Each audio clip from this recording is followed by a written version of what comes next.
কালকে রাতে ভাত খাই নাই, দুপুরেও কিছু খাই নাই। অনেক ক্ষুধা লাগছিল দেখে বাসি ভাত গুলা নিয়ে বসছিলাম। এটা তো ক্ষতি কি? কি ক্ষতি সেটা তুই জানোস না? হ্যাঁ, তোর মতো তোমার ও লক্ষ্য উপায় একটা মাইয়া, ঘরের উঠান পুঠান কিছু ঝাড়ু দাস নাই, ঘরের কোনো কাজ করস নাই। এইভাবে খাইতে বলে তো আমার ঘরে ও লক্ষ্য আইব? হ্যাঁ, আমার সংসারে কি কোনো আয় উন্নতি দেব? আম্মা কি করবো কন?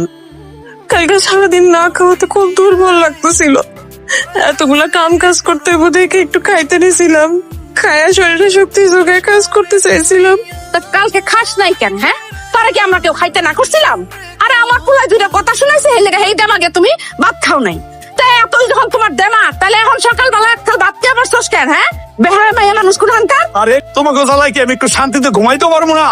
এই শান্তিতে ঘুমাবি কেমনে?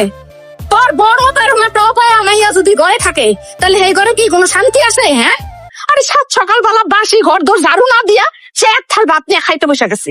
আরে আমার বাড়িতে তো মঙ্গল ঢুকাইতেছে। এই কি শুরু করছো তুমি? হ্যাঁ, আল্লাহর 30 দিন কি তোমার নিয়ে আমি বিচার করবো? বিচার বসাবো? হ্যাঁ, মাঝে তোমারে কইছে যে প্রত্যেকটা দিন বাসি ঘর আগে ঝাড়ু টাড়ু দিয়ে তারপরে খাইবা। মার কথা শুনতেছো না কেন? হ্যাঁ,